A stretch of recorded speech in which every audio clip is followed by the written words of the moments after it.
Whatever is necessary to do, you do it. When somebody needs to be killed, there's no wrong. You do it. And then you move on. And you pick up a child, and you move him to the desert. You pick up as many children as you can. And you kill whoever gets in your way. This is us.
Vincent T. Bugliosi was selected from 450 lawyers to prosecute Charles Manson and his co-defendants. He went far beyond the traditional role of a prosecutor, personally gathering much of the evidence. Colleagues, judges, the press, and even Charles Manson have called Bugliosi a judicial genius. The Tate Bianca murders were the so-called story on page one, not only here in Los Angeles, but throughout the entire world. It is generally agreed that this case received more publicity than any other trial in American history. The trial was also the most expensive trial in American history, costing the county of Los Angeles $1 million. The trial itself took 9.5 months, the longest murder trial in American history. These 7 incredible murders were perhaps the most savage, bizarre, nightmarish murders in the recorded annals of crime. Sharon Tate's husband, movie director Roman Polanski, could not himself have conceived of a more monstrous, macabre scene of human terror and massacre than that which took place at his own residence in the early morning hours of August the 9th, 1969. Beautiful honey blonde Sharon Tate, 8.5 months pregnant and anxiously awaiting her first baby. That night, she'd pinned up her large dogs because earlier she'd taken in a stray kitten. Her husband, Roman Polanski, was filming in London and not due home until the next day. He'd asked his boyhood chum, powerful Wojciech Frykowski, to stay at the house and look after Sharon. Paul Richard Polanski, a tiny soul who died, never having lived. Abigail Folger, heiress to the vast Folger coffee fortune. She preferred social work in Watts, the black ghetto of Los Angeles, to a jet-set lifestyle. Jay Sebring, a close friend of the Polanskis. He dropped in for the evening. Teenage Stephen Parent, his timing was tragic. He was driving out of the gate as the killers were driving in. The brutality and savagery of the murders were incredible. There was a total of 169 stab wounds, 7 gunshot wounds. Susan Atkins, alias Sadie. Her glee club remembers her as a shy, sensitive girl. Her own baby was only 10 months old when Sadie, a new mother, butchered the expectant Sharon Tate. Leslie Van Houten, alias Lulu, a Girl Scout, an all-A student, homecoming queen. Patricia Krenwinkel, alias Katie, a Bible student, a Sunday school teacher.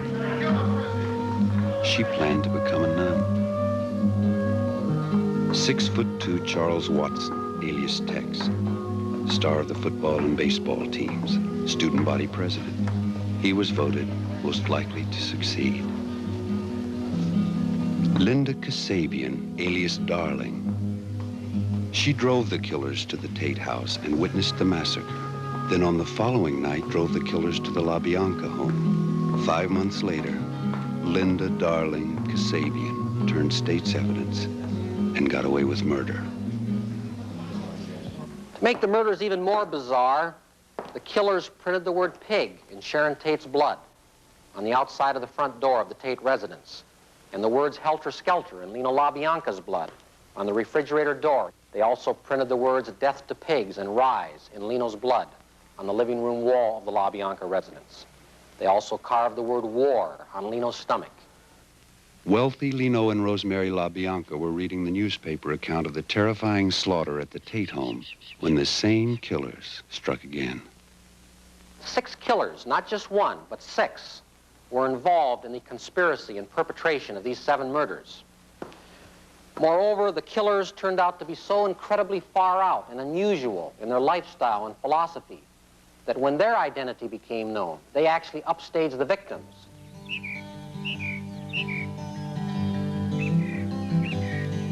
In the pre-dawn hours of August 11th, 1969, following 2 nights of murder, Charles Manson was under police surveillance at the Spahn Movie Ranch, nestled in the hidden hills above the Santa Susana Pass. A wealthy car dealer had complained, and the police acted promptly. On August the 16th, over 100 deputies in full combat gear and under air cover raided Manson's compound, charging the Tate LaBianca killers with auto theft.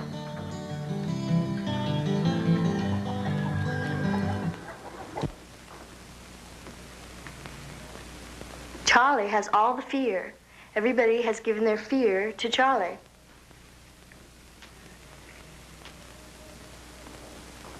You have to make love with it. You have to know it. You have to know every part of it. And to know you know it is to know it, so that you could pick it up any second and shoot.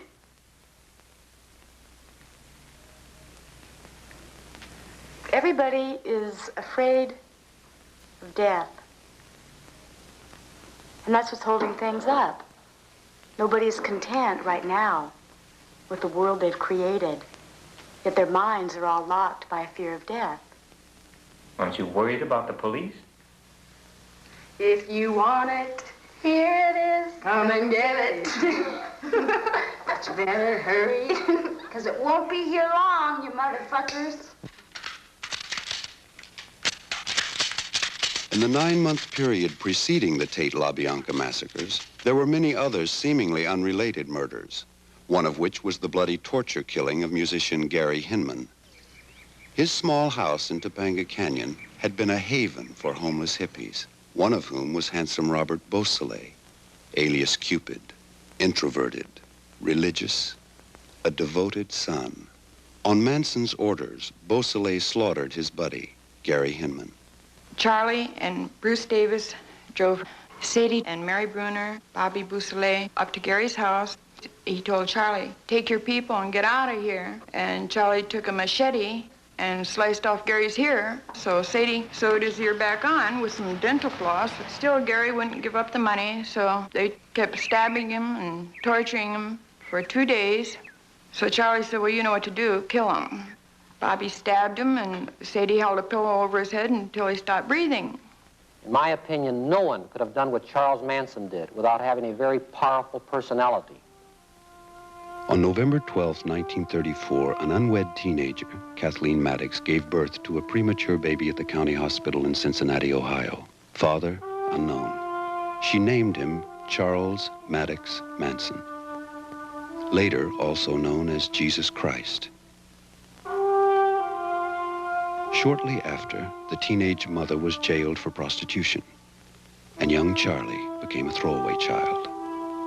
He was bounced from foster homes to juvenile institutions to boys' towns to reform schools to federal reformatories to county jails to state prisons to federal penitentiaries, and finally to San Quentin, cell 13, death row.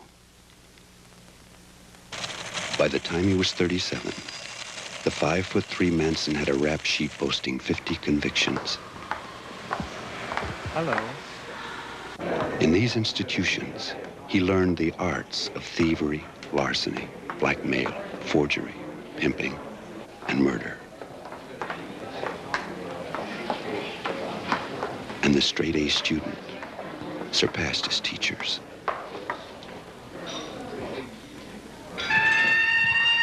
The 60s marked the great black uprisings. The black prisoners, with their newly found dignity, openly boasted to Charlie of an impending revolution where Whitey would no longer run things. The prison walls around Charlie reverberated with rumors of heavy arms caches, of Black Panther supremacy, and Charlie's helter-skelter began to take shape. In March of 1967, he was released from Terminal Island Prison in Los Angeles, assessed the hippie movement, then headed for Haight-Ashbury in San Francisco, where the flower children were beginning to wilt. He invaded the hippie scene, a Venus flytrap among the flowers. Paul Watkins, a true flower child, a musician. At 16, he was lured into the family by Charlie's women and drugs. But when murder became their lifestyle, he fled the pack. He's among those the family vow to kill. The hippie movement, when it started, was the most beautiful thing that I had ever seen. People walking up and down the streets, throwing flowers and kissing each other and hugging each other and taking their shirts off and giving each other shirts and smiling at each other and making love with each other all in the streets and in the park. And I could see music and everything in it. And I hurried up and took off. And death has no place in this.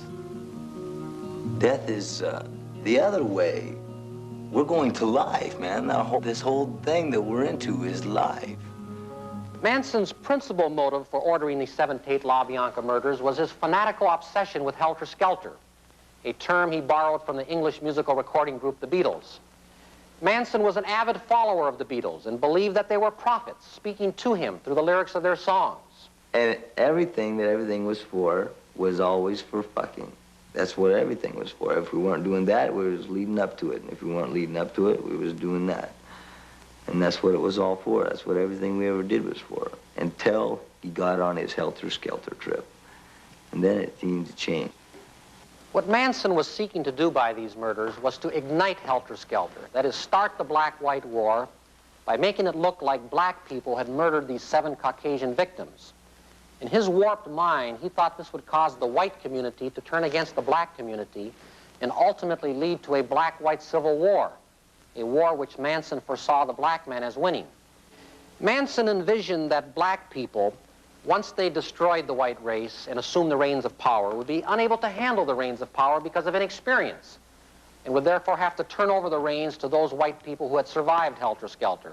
So in Manson's warped, twisted mind, his family, and particularly he, of course, would be the ultimate beneficiaries of a black-white war. When we were selling together, we used to lay in bed at night and talk about what we were going to do when we got out, because we were both doing 10 years, and that's a long time, so you don't have anything else to do at night except talk about the future.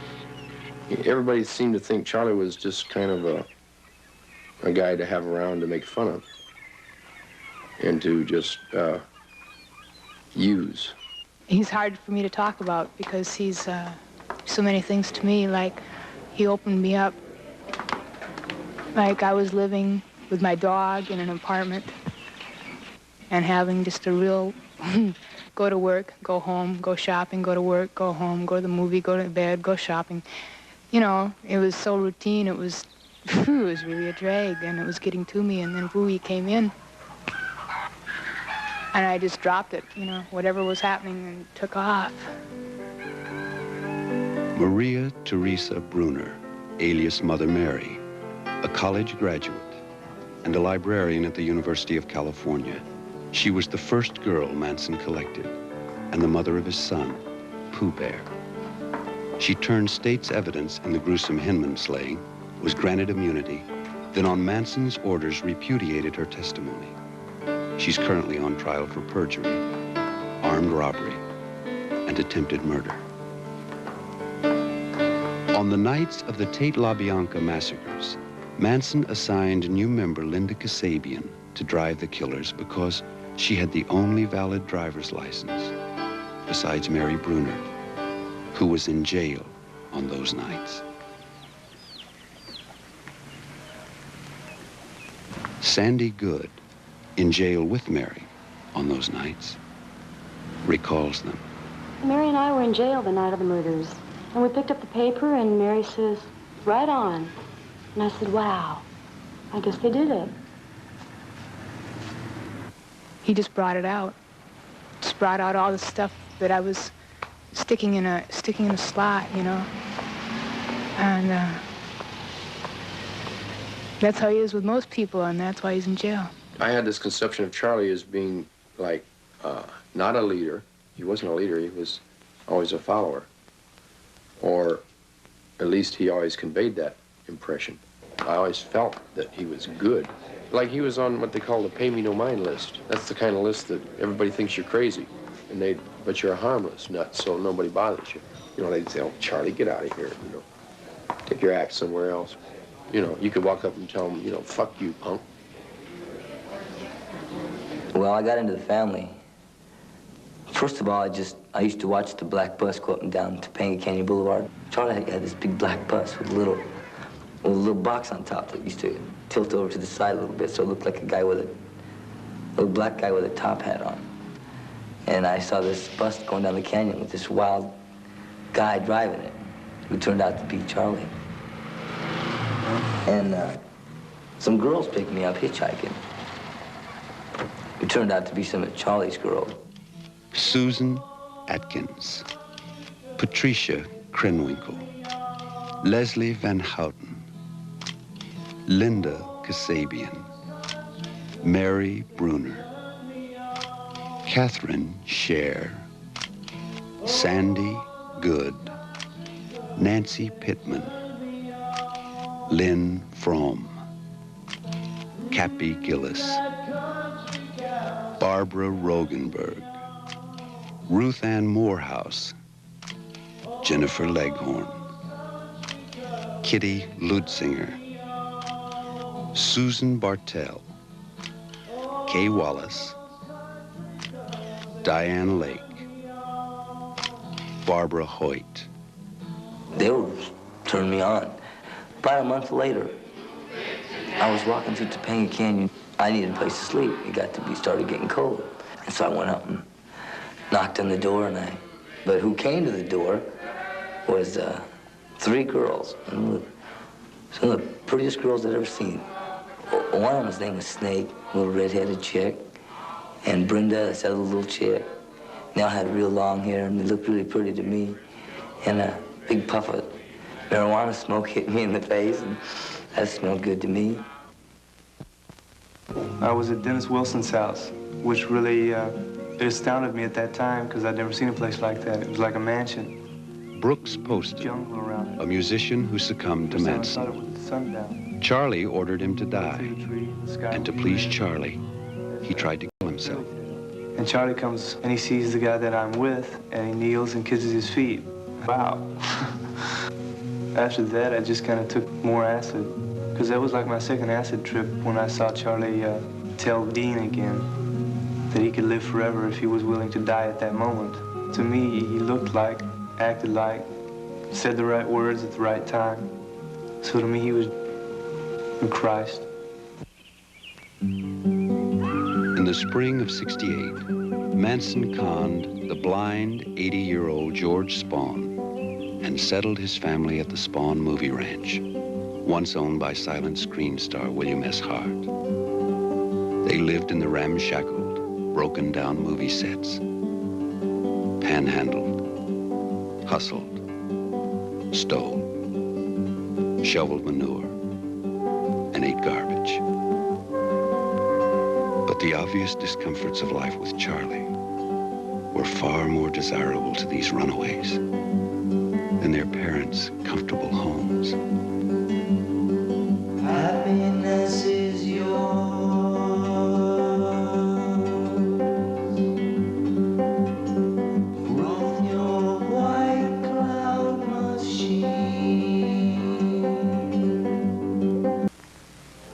At 16, beautiful Nancy Pitman, alias Brenda, ran away and joined the family. Brenda said, "I left home because there was nothing to keep me there. It wasn't a family. We just occupied the same house."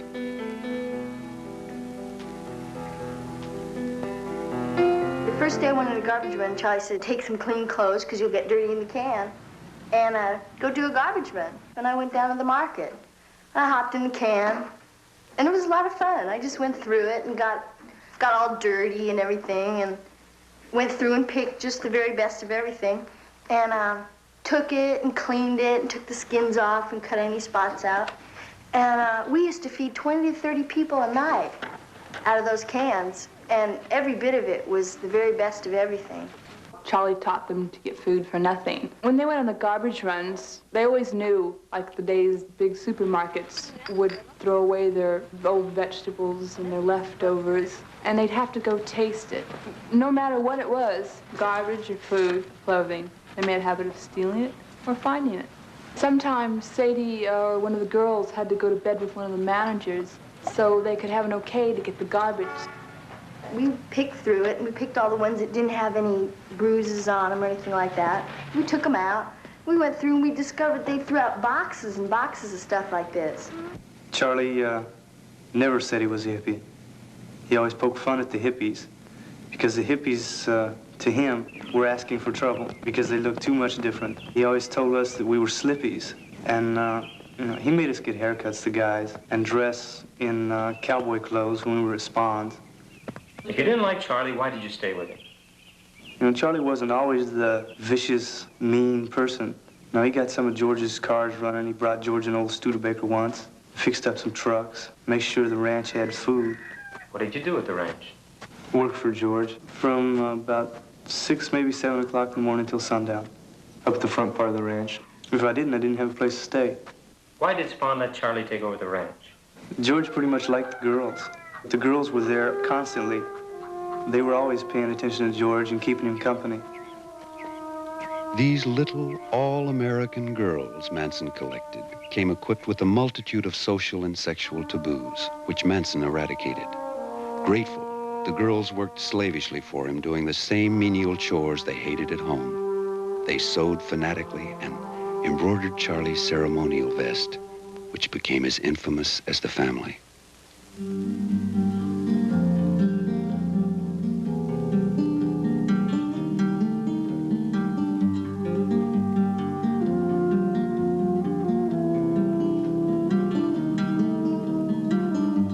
Said you're a young girl and you don't know right from wrong.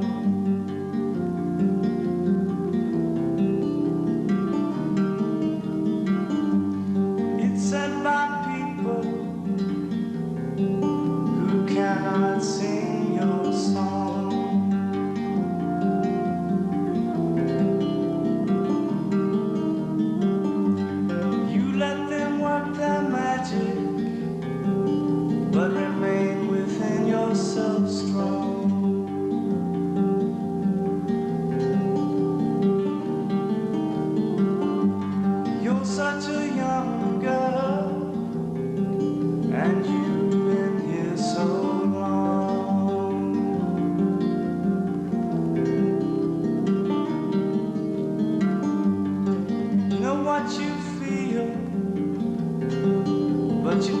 say what you see.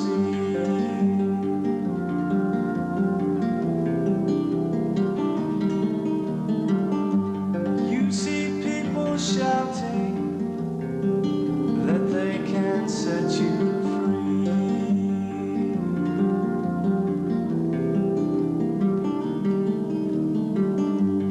No, it's that change they're seeing, and you let them be.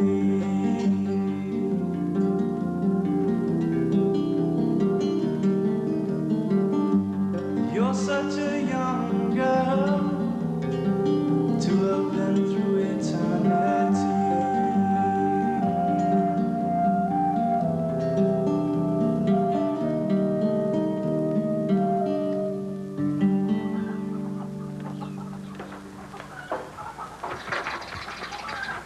This is Charles' vest.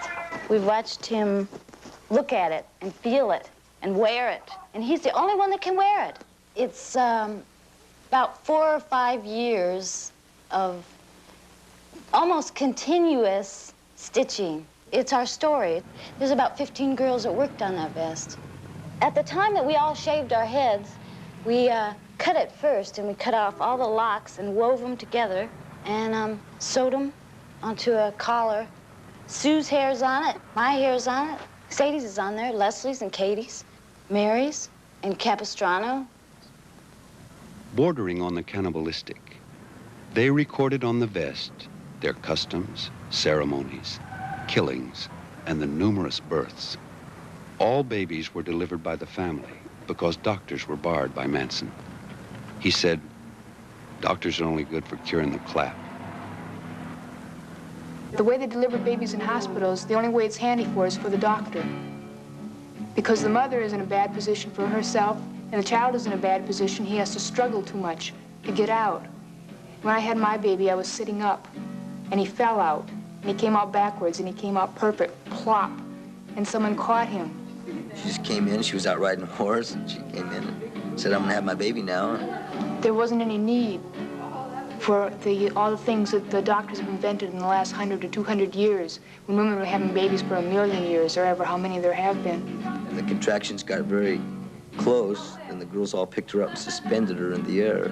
It's a beautiful experience when you can lay back or sit up or do whatever and have your own kid. Charlie got more and more nervous, and he took a razor blade and he slit a little hole there where it'd be a bigger hole for him to come out of. And it was a family affair. It was a party. On one of the contractions, he just blooped out. Well, after he came out, Snake reached over and bit off the umbilical cord, took a guitar string and tied it so it wouldn't bleed all over the place. And babies became an obsession with the family. Manson ordered the girls to get pregnant, and the guys obliged. These children were denied nothing. They smoked pot, dropped acid, and participated in the family orgies.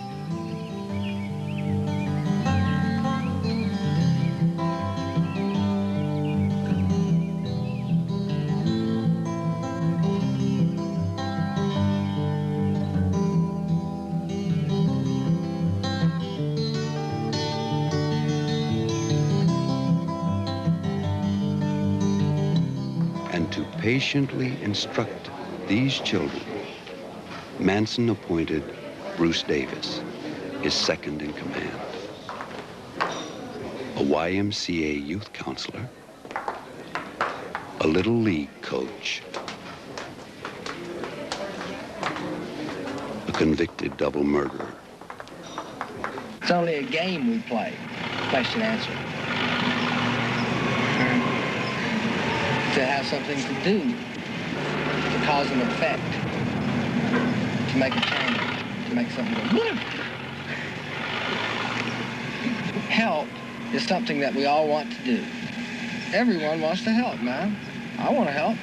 You want to help? He wants to help. The cameraman wants to help. Jack, everybody wants to help.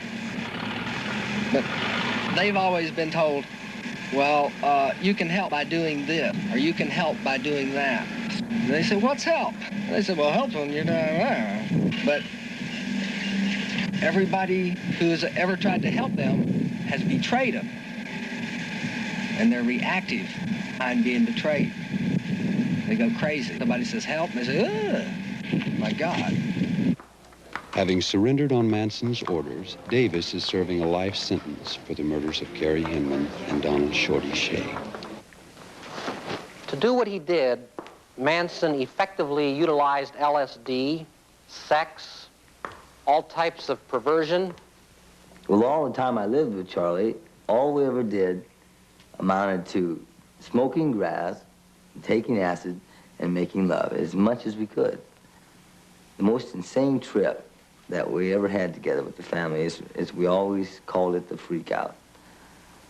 And we took 2 little teeny white tablets of LSD, and when we came on, we got so flipped out and so far out of control that Charlie just put on his clothes and went running out. He went running down the road.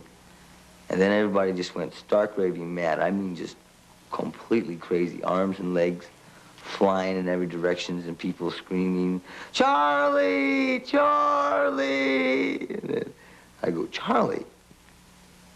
What in the hell's Charlie? When we got out to the lake, I started coming on to acid. Lynn was there, 5 girls and Charlie, and the whole bus took on the shape of a harem tent. And like I was a sheik, and I had all these women around me, and then I would look into this girl's face, and it would break up into little pieces and change into another face.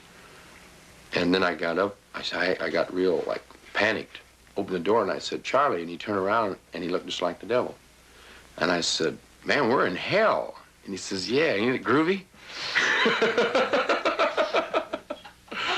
All the guys had to get over all their homosexual things by doing everything that you could possibly think of doing with guys. And all the girls had to do everything they could possibly think of doing with girls. Any kind of combination that you could possibly think of. And all the virgins had to be fucked right off the bat, in super ways, and they would just completely flip out. When Sherry came with the family, she was virgin and she was scared. She was scared stiff.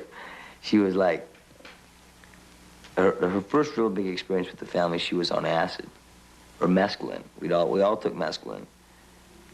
And she flipped plumb out on that trip. It was a little bit after the freak out, and she flipped completely out, and she'd get all uptight and scared, and she'd fight, and she was fighting and fighting, and then she'd hold down, and then she'd go, and then she'd realize what was happening to her again, and she'd get all uptight, and she'd fight, and Charlie, he just sat over in the corner and kind of conducted the operation. I was pretty friendly with the people at the stables. From horseback riding at the Spahn Ranch, Randy asked me, did I want to go get stoned? And so I said, yeah. So he took me over to the house and introduced me to everybody. And we sat around and got stoned, and everybody was bawling. And so I met up with Charlie at that time. And Charlie and I had sex. And I felt he was a pretty sadistic kind of a character. He, bit people, and he was kind of cold and cruel, and selfish.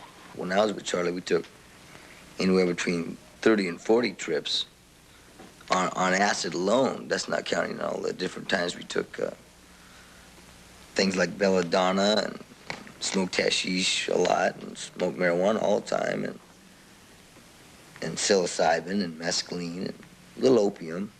We didn't mess around with any hard drugs.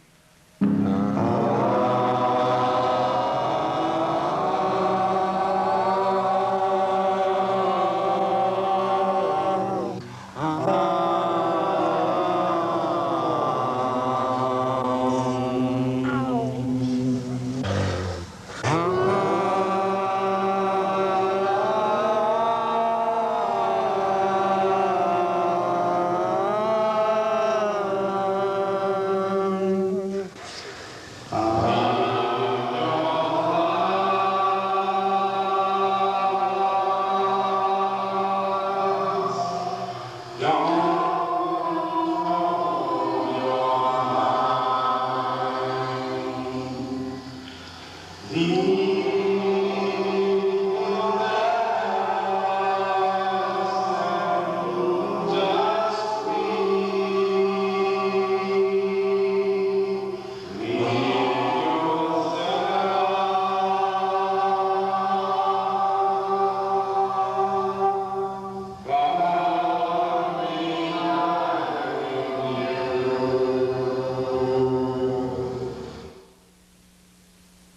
the global manhunt for the killers in its 4th month, Susan Atkins confessed to her first cellmate, Nancy Jordan. But Nancy kept silent, explaining, in jail, if you don't want your throat slit, don't snitch.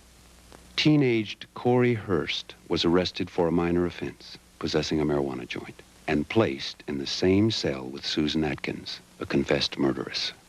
A misdemeanor put Sharon Rossberg in the same cell with the Manson girls. She said Sadie was so far out, even the Bull Dykes wouldn't mess with her. Ronnie Howard, alias Veronica Hughes, alias Connie Johnston, alias Shelley Nadell, alias Veronica Williamson, alias Connie Champagne, alias Rhonda Armstrong Smythe. Ladies and gentlemen, because I, Ronnie Howard, broke the Tate and La Bianca case and prevented no telling how many more murders, I've been shot at, assaulted, harassed, beaten, threatened, and it's very likely and very possible that by the time you see this picture that I may be dead. Snitches will be taken care of. I met the Manson girls in SBI. Well, I was jailed for bad checks and sent to Civil Brand. Billy Bitches Institute. Oh, that's the county jail for women. Why did I get to Civil Brand? For possessing narcotics. Forgery of a prescription. Heroin. That's how I first met Susan Atkins at Civil Brand. She slept in the bed next to me. Well, it's full of the ugliest people you've ever seen in your life. I mean, everywhere you look, there are these ugly, depressing people walking around. And there are the whores, the junkies, and dykes, and the Manson girls were there, too. Yes, she asked me, she said, Nancy, are you my friend? And I said, yes. She said, can I trust you? I said, yes. Well, the pretty girls get bailed out by their pimps or boyfriends or lovers or something pretty fast, but like the ugly broads just stay there forever. We mostly rapped, you know, about old times, you know, and things that were happening. And one night, I guess she couldn't sleep. She came and she woke me up, and she sat down by my bed, and she began to tell me about the Sharon Tate murders. She was in jail on the Hinman murder at that time, but they didn't know anything about the Tate or La Bianca's or any other murders. She told me that she killed Sharon. I didn't believe her at first. She said that Sharon was crying, you know, and begging. And she'd talk about how she'd stabbed the plastic-faced mannequins, which is what she'd called Abigail Folger and Sharon Tate. Every time she screamed, she'd stab her again, and she just kept stabbing her until she stopped screaming. And she said that Sharon would plead for the life of her baby, but the whining had got on her nerves, and that she kept stabbing her in the stomach, but she had a hard time because Sharon was trying to protect her stomach with her hands. And she told me that to stab somebody is better than having a climax. To stab somebody is a sexual release in itself anyway, because the whole world is one big intercourse, and everything in life is in and out, whether it's smoking, eating. Charlie said the whole universe is one great big fuck. Everything. He said it was everything. Susan told me one time about this fellow that was going to kill himself anyway, but he wanted to do it while bawling Susan. Charlie said die to him just as much as he did to everyone else. Since he was going to kill himself anyway, she thought it would be a groovy experience. So he had the gun in his hand, and he and Sadie were bawling, and he told her, he said, now, when you start to reach your climax, tell me when. That's this Christopher Jesus that you talk about. As soon as she started reaching her climax, she told him, okay, now. And when she said now, he just took the gun to his head and bang. And she said it was really groovy because, especially, she said, when she sucked the blood from his mouth you know, because she was climaxing, and I guess he climaxed. That's what she told me, that a person climaxes when they die. And she said, but it was really groovy. Like they think it's right to murder. They want to murder. Look at all the people, and they get a kick out of it. A sexual kick out of it. The whole thing, I think it's sick. I mean, I don't know. But she said they wanted to do it, something to really shock the world. They wanted to take their eyeballs out and squish them against the walls and really make it gruesome. They were glad that these people were celebrities. But she said the bigger things are yet to come. And they wanted to really make it gruesome then. I showed her this picture of Elizabeth Taylor, and I was telling her how beautiful she looked, and she said that she deserves to die. Sadie thought she was really pretty, but she had to destroy her looks to bring out the real beauty in her. She was going to poke out her eyes and take a knife and get it real red hot and put it on the side of her face and burn her. Sadie liked Tom Jones. Sexually, but they didn't like him really because, like, he was famous, he had political influence, as where Charles Manson didn't, and they thought he should because they thought he was a great singer, better than Tom Jones. She was going to make him make love to her right in the midst of the climax. While he was making love to her, she wanted to stab him. She wanted to see the look on his face. She said, "Wow, it'd really be something to see." It probably would. They didn't like Sinatra. They were going to hang him up by a meat hook and then skin him alive while playing his own music, and then make purses and sell them to a hippie shop so everyone could have a piece of Frank Sinatra. She was trying to boast to me about how much acid had enhanced her knowledge. But if it was taken with something like belladonna, which is what I had heard they use, belladonna makes you completely insane. You can't tell reality from a hallucination. I took it once, but it's horrible. Oh, you lose your mind like you have no control. I figure of it like this sex trip burned out, you know, like their orgies and things. I think like they weren't getting all the enjoyment out of it like they used to, you know. You know, I just couldn't figure out anybody telling anybody about it, you know. That's the quickest way to get caught. Despite Sadie's confession and the subsequent arrest of Manson and the 3 girls, family life at the Spahn movie ranch continued undisturbed. However, they withdrew into their music and rituals. Where the eagle flies, we will lie under the sun. Where the eagle flies, we will die to be one. Where the sun burns bright, we will soar into the sky. Never ask why, love never dies. Love never dies.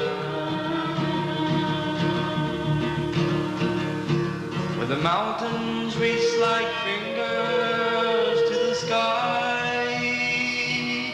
Never ask why, love never dies. Love never dies.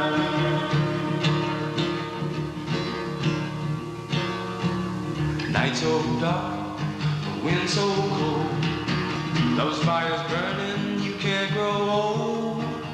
Just a playing with a poison one, sunning yourself with the devil's son.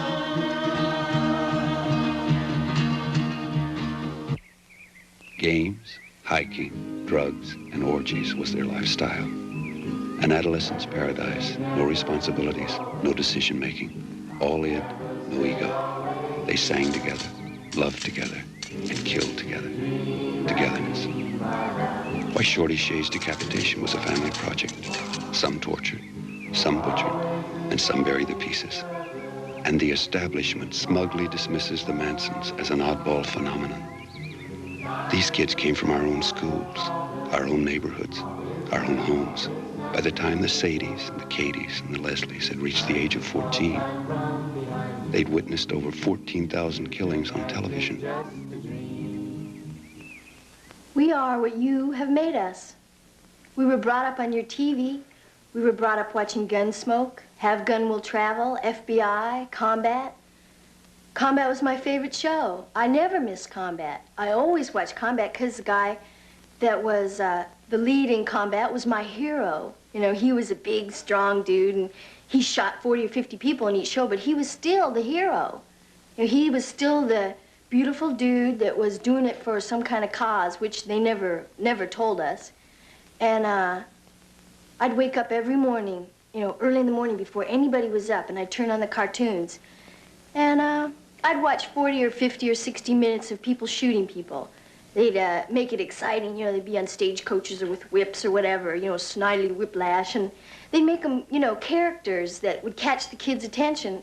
And this guy you were looking to for, you know, entertainment or whatever you want to call it, was killing all through the show. Every show we ever watched was all killing, all those old-time gangster movies where, you know, it was all exciting. They were in the cars with the low hats on, and they were cruising, and they were shooting out the windows, or, you know, it was all exciting. And we are what you made us.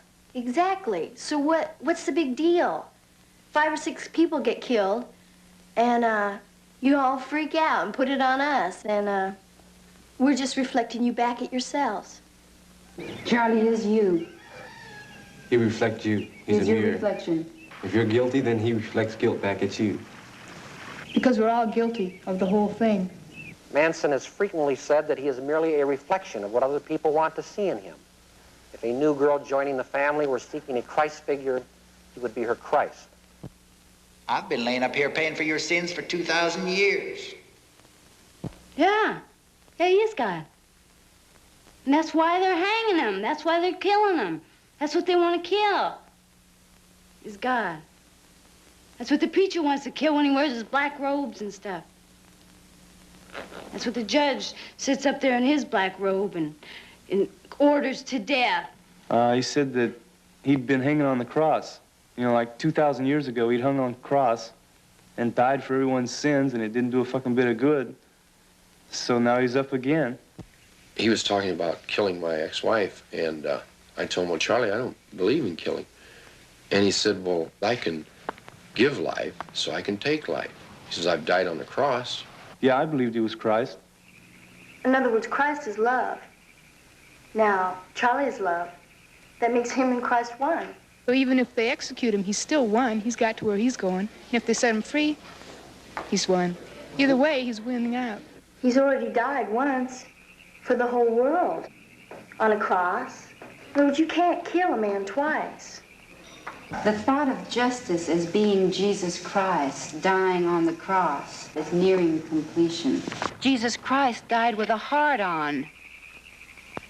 He died with a beautiful smile on his face because it's a total climax to die. It's all music, all sound, all beauty, all color, all at once. We talk this way and people say they're deluded. We've seen what's possible. We've seen Charlie do things that no human being has ever done, or no human being has revealed that he could do these things. No, we've seen miracles. We know that anything's possible. Because he's a spark. He's a light. We've seen him do, you know, what people call supernatural things. We saw him bring a bird back to life.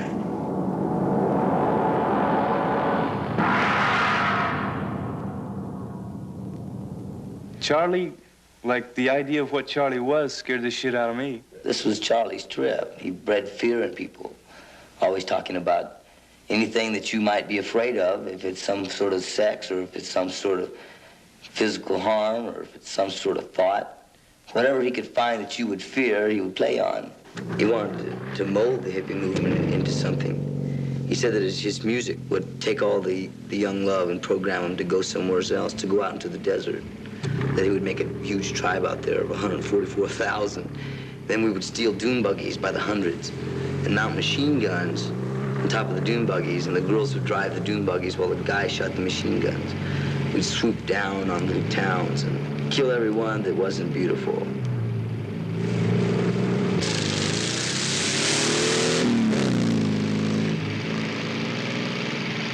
The revolution is waiting for a spark. Everybody's ready. Everybody's got their guns together. Most people do, and anybody who doesn't should. And everybody's waiting for a spark. Everybody's waiting for somebody. For a third-grade dropout, Manson was surprisingly knowledgeable about world revolutionaries. He fancied himself like Marx, Lenin, Trotsky, and Stalin, as illustrated by this family-made collection. However, he patterned himself after Hitler, teaching Nazi philosophy to his family and planning his revolution. There are a startling number of similarities between Manson and Hitler.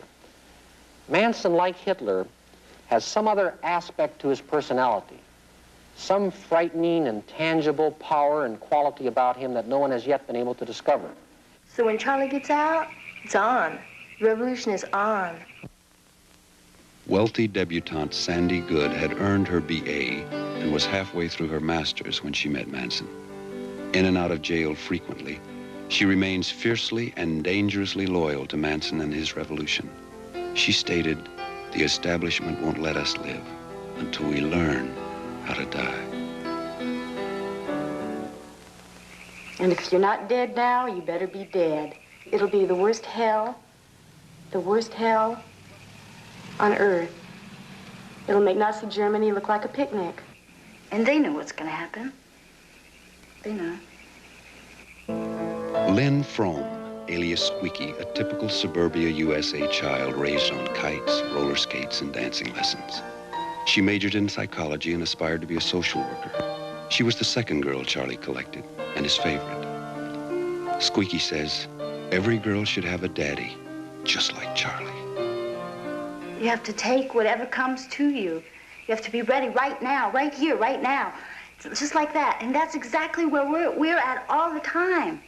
And one time, Charlie decided what it amounted to for me to go through my changes was that I had to die. Squeaky's coming up and she's telling me that her love wouldn't think anything about eliminating me. And love is infinitely strong and infinitely mad. It's erratic and crazy, crazy.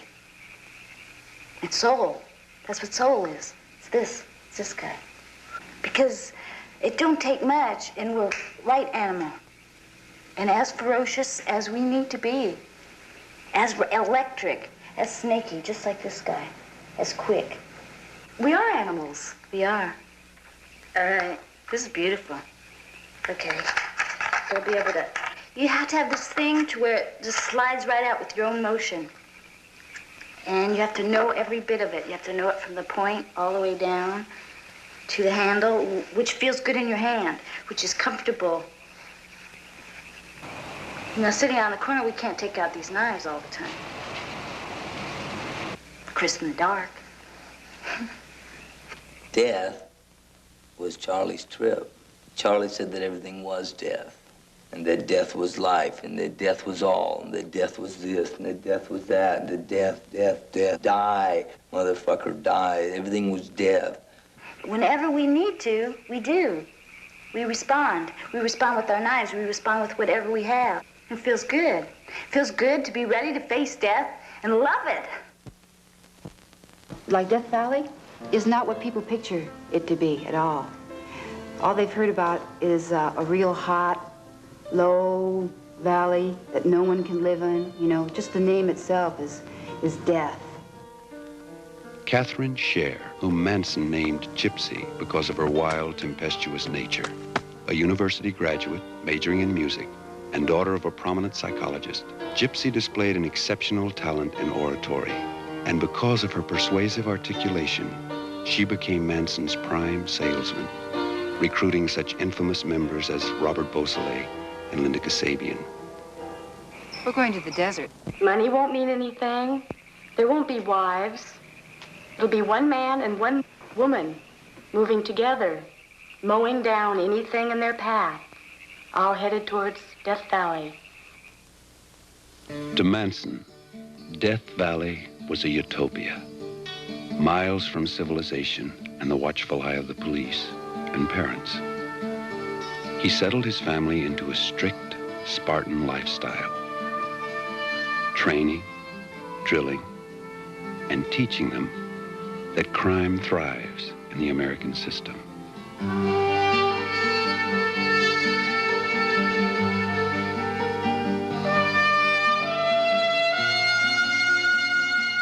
However, if not for the resourceful Don Ward, deputy sheriff of Inyo County, who tracked them down and flushed them out of the caves and canyons, the family would still be at large. Manson attempted to murder the sheriff twice. Charlie did control most of these people. People in the family that I've talked to were definitely under his control. Through suggestion, through mysticism, hypnosis, if you want to call it. I think there's a lot of people involved in that family that probably would not be capable of murder without Charlie. Brooks had told me that Charlie had told him that if he was going to stay in the family, that he wanted him to go to Shoshone and kill the sheriff. Given enough time, I think he's like anybody else in the family. He may have done it. If I had still been in the family and hadn't gotten out, I'd be in jail now for murder. Considering all the changes that we went through with Charlie, and the fact that we both gave ourselves up completely for Charlie. I mean, we did anything, gave up our thoughts, our bodies, our whole lives. I went out and stole cars for him. I went out and go out and get girls for him. Went out and got dope for him. I'd do anything and just got completely entrenched in his world. And looking at that, it's really beautiful that we're so free and alive now.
Several shades of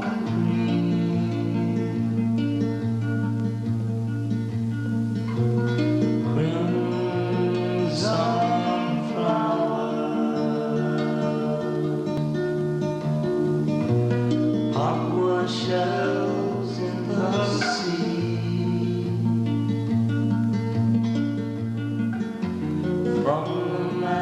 19-year-old Steve Grogan, alias Clem, had been apprehended for truancy, burglary, car theft, vandalism, and indecent exposure.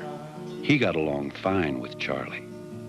Manson, who inoculated his family with hatred toward their parents, found his most avid disciple in Clem.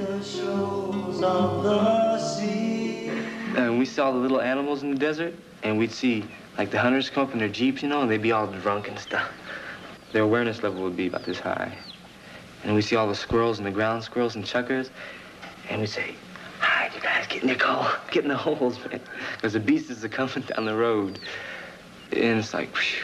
And they come to you with their guns, their big 357s. It's like you seen a little kid in the bathrooms or behind his house and say, "Look at my dick." And his friend would say, "Well, my dick's bigger than yours." They come up with their big guns, and they say, "I got a 350, look at my 357. Well, I got a ring jing zip zap." And they'd be comparing their dick. It's like Freud would say, everything is phallic and vaginal, you dig it? And so, like, they got the big dicks, man, because they can't fuck. Their mama has cut their nuts off, man, when they're little boys. So they fuck with a gun, man. Pow, wow. Experience all that, you know, vicariously. All our lives, our parents have told us, stay in the background. We'd have the girls write home to mom and dad and say, "Boy, I'm gonna come home and send me a bus ticket or send me a train ticket or a plane ticket or send me the money. I need $200 to get home. And I'm gonna come back and go to school and I'm gonna get a secretary job and blah, blah." And they'd send the money and Charlie'd get it. Charlie loves us to be beautiful. And he let us be beautiful. And he robbed us from our parents, and he gave us back to ourselves. And he wouldn't take us hanging on him. He wouldn't be our leader. He made us be strong inside ourselves and be our own leader. But see, our parents, They didn't do that. They made us depend on them. Ask them questions. We don't need them. So all of a sudden, we're right in front of the camera showing how we live, and then our parents' training pops in and says, get the background. Serve the company their hors d'oeuvres and go to your room. Sit down. Sit down. Close the bathroom door. You can't sing. For always is always forever. 'Cause one is one is one. Look inside yourself for your Father. All is none, none is one.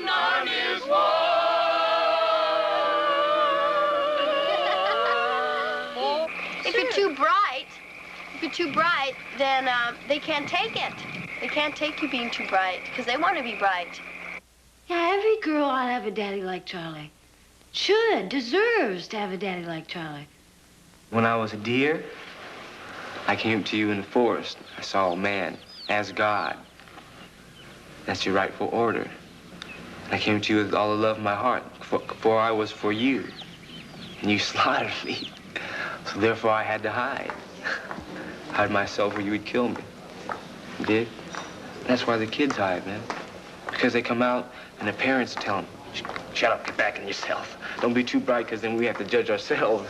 And we're not as bright as you and happy, and then we got all our guilt to balance out. It makes us look at ourselves. Clem played the idiot so well that Superior Judge James Coates reduced his sentence to life imprisonment, stating, it's clear Grogan functions barely above the animal level.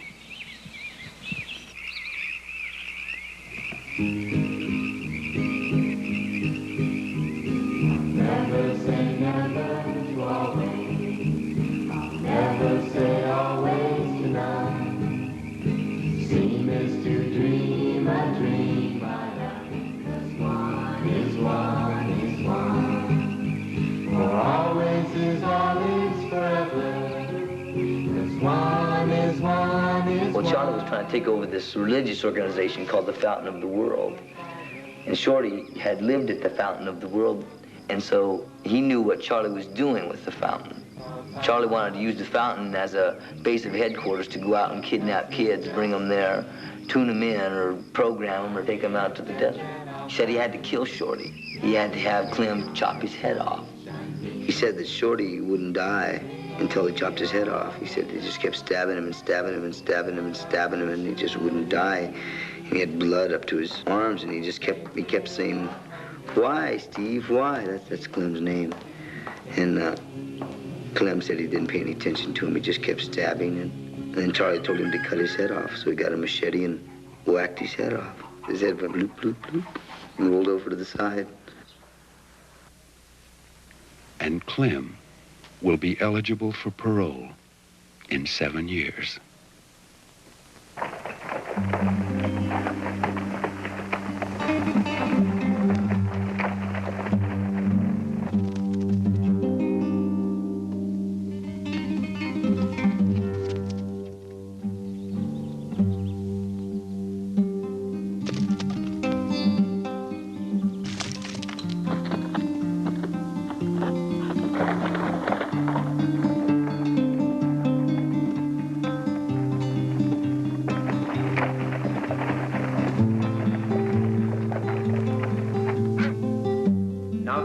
Guilty. How do you feel about Charlie?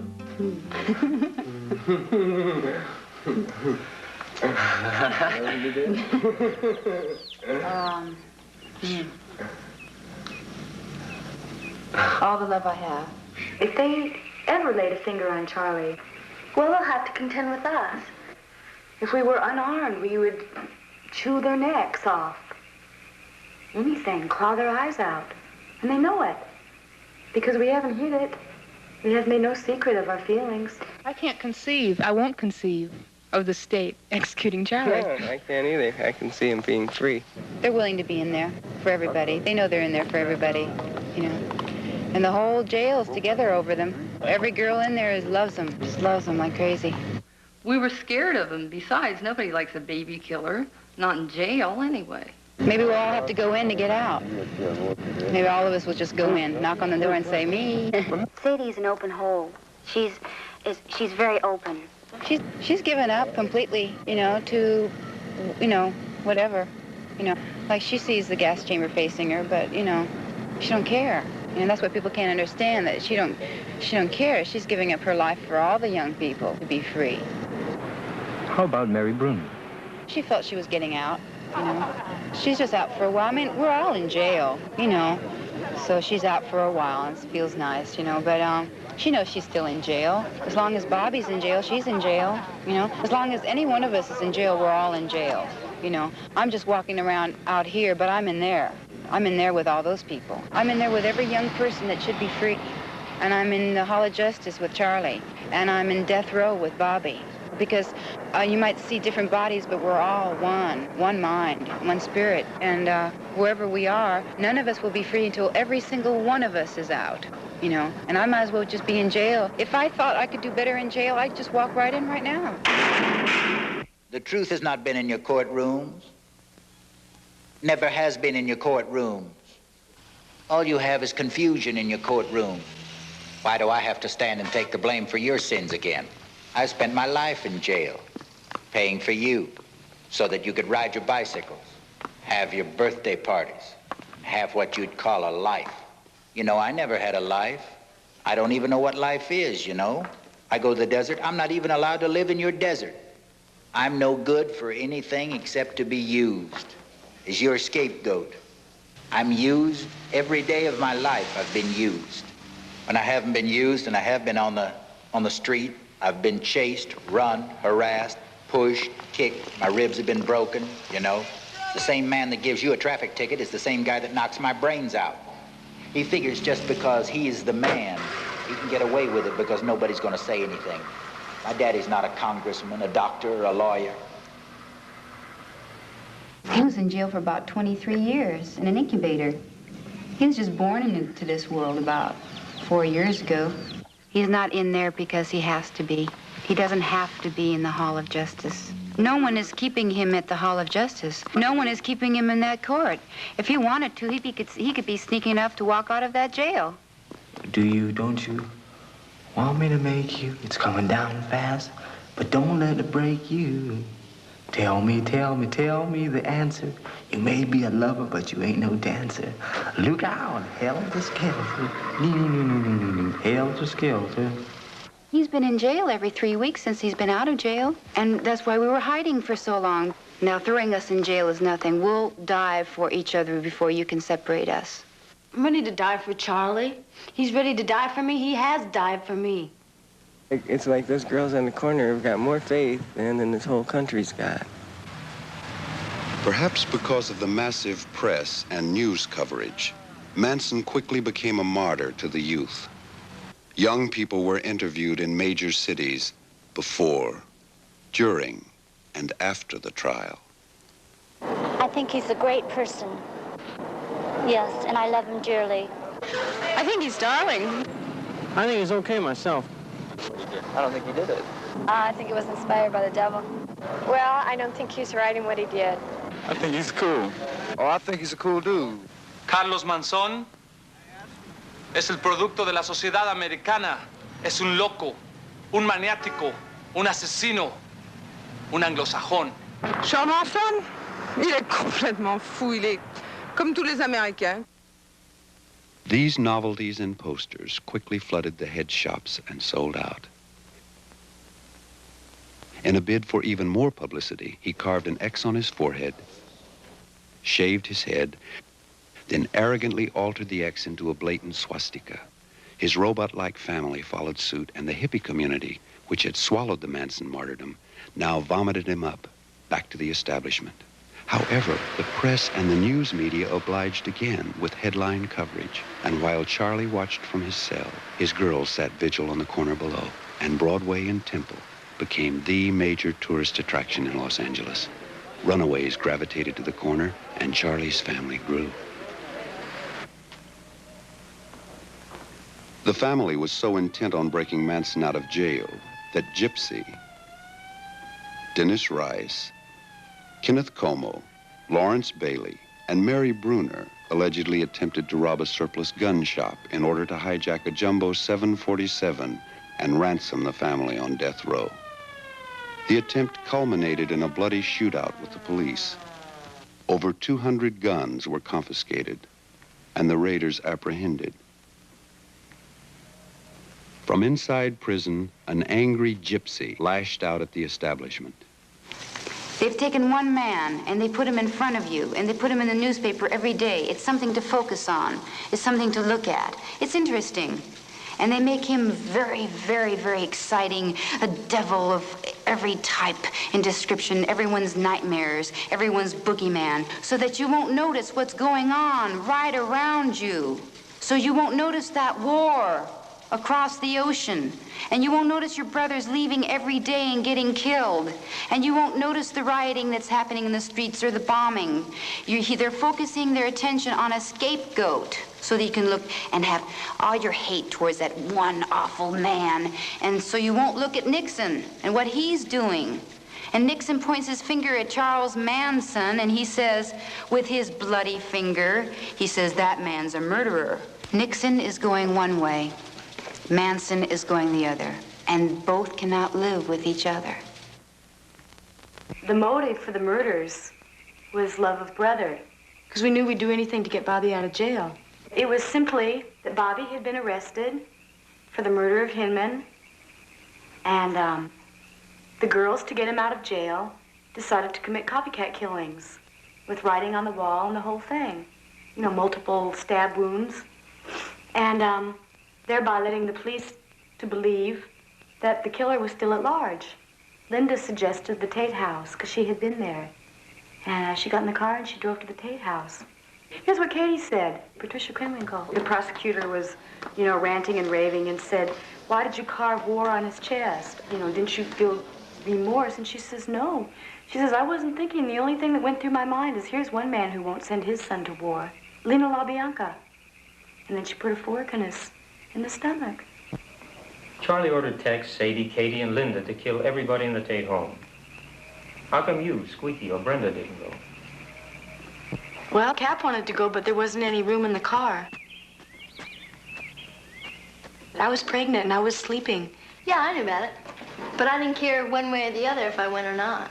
They, more or less asked for this type of experience. There's sadomasochist movies, Rosemary's Baby, Repulsion. These people were putting out a picture to be murdered. Over and over again, we all got up on the stand. The three girls confessed, and very straightforwardly, they laid down why and how they committed the murders. And we all got up and we said, you know, we knew. So it was a soul move. Nobody really talked about it. There's something, you know, it was really nothing to talk about. I remember Katie telling me about it, and I went through a change, and then I realized I had the baby. 1 million babies die, and 1 million babies are born. But Sharon Tate's baby died. Yours didn't. Mm-hmm. Mm-hmm. Anybody can kill anyone. Did I know at the time? Yeah. How did you feel about Sharon Tate's baby? Not one way or the other. In other words, I knew that it was all perfect. Sure. As perfection is. In other words, I had a brother once who went to war, and it's the same love, and got shot and got killed, just like that, for nothing. It's the same thing, exactly. Love is being killed every day. Every single day, love is being killed out in the battlefields. And that was the motive, love of brother. We knew Charlie would give his life for brother. But Manson never intended to give up his life for any of them. Charlie tried to beat the rap. And the girls loved Bobby enough to do this. They were willing to die as they took these people's lives. They were willing to give their lives, which they're doing right now. They're on death row. Playing the role of the oppressed revolutionary, Manson attracted other revolutionaries. Jerry Rubin, one of the Chicago Seven, requested and was granted an interview with Manson. They spent hours airing their ideologies. We are sneaking in the county jail, looking under the door to see if the man is there. Sneaking like little children out of town. Sneaking all around the courthouse. Sneaking in and out of the ventilators, sneaking everywhere. Everything is sneaky up around Sneakyville. Everything we have to do is to get to the truth has to be sneaky. It seems a shame to sneak to get to the truth, to make the truth such an evil, dirty, old, nasty thing. You gotta sneak to get to the truth. The truth is condemned. The truth is in the gas chamber. The truth has been in your stockyards, your slaughterhouses. The truth has been in your reservations, building your railroads, emptying your garbage. The truth is in your ghettos, in your jails, in your young love, not in your courts or your Congress, where the old sit judgment on the young. What the hell do the old know about the young? They put a picture of old George on the dollar and tell you that he's your father, worship him. Look at the madness that goes on. You can't prove anything that happened yesterday. Now is the only thing that's real. You can try to prove that Columbus sailed on an ocean, but it's not the same ocean. It's a different ocean. It's a different world. Every day, every reality is a new reality. Every new reality is a new horizon, a brand new experience of living. I got a note last night from a friend of mine. He writes in this note that he's afraid of what he might have to do in order to save his reality, as I saved mine. You can't prove anything. There's nothing to prove. Every man judges himself. He knows what he is. You know what you are, as I know what I am. We all know what we are. Nobody can stand in judgment. They can play like they're standing in judgment. They can play like they stand in judgment and take you off and control the masses with your human body. And they can lock you up in penitentiaries and cages and put you on crosses as they did in the past. But it doesn't amount to anything. What they're doing is they're only persecuting a reflection of themselves. They're persecuting what they can't stand to look at in themselves. The truth. They can't stand to look at the truth in themselves. They persecute themselves. They're butchering themselves every time they go on the freeway. They hate themselves. Look at the signs. Stop, go, turn here, turn there. You can't do this, you can't do that. You can't. This is illegal, that's illegal. Everything's illegal. The police used to watch over the people. Now they're watching the people. The president doesn't represent the people. He should be on the roadside picking up his children, but he isn't. He's in the White House sending them off to war. And you're saying I have to pay for this again? And again and again, I've got to pay for your sins. How many times have I got to pay for your sins? I'm getting tired. I'm getting tired. The people you call my family were people that you didn't want, children that were alongside the road that their parents had kicked out. So I took them to my garbage dump and fed them and taught them that in love there's no wrong. Everything they've done for love of brother.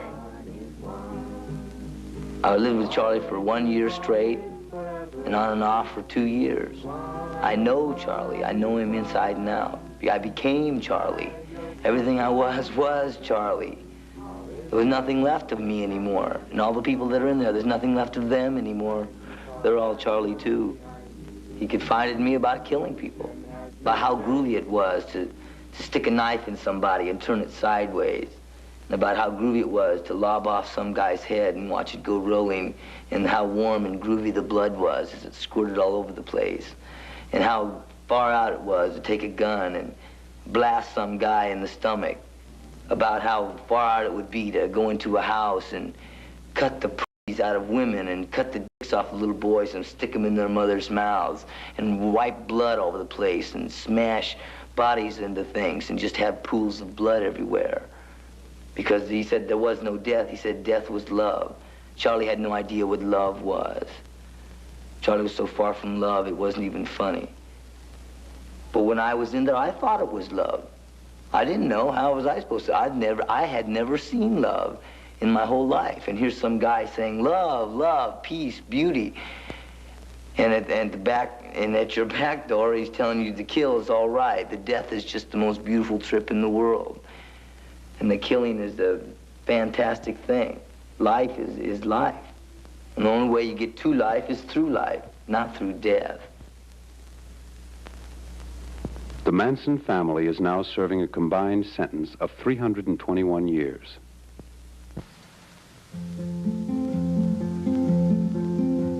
Did you ever wonder what you're living for? And is there anything of which you are sure?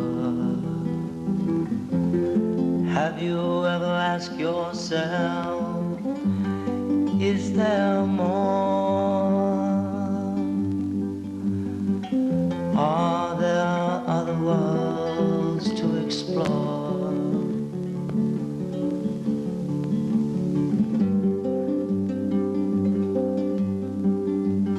Moment's moment can be an eternity.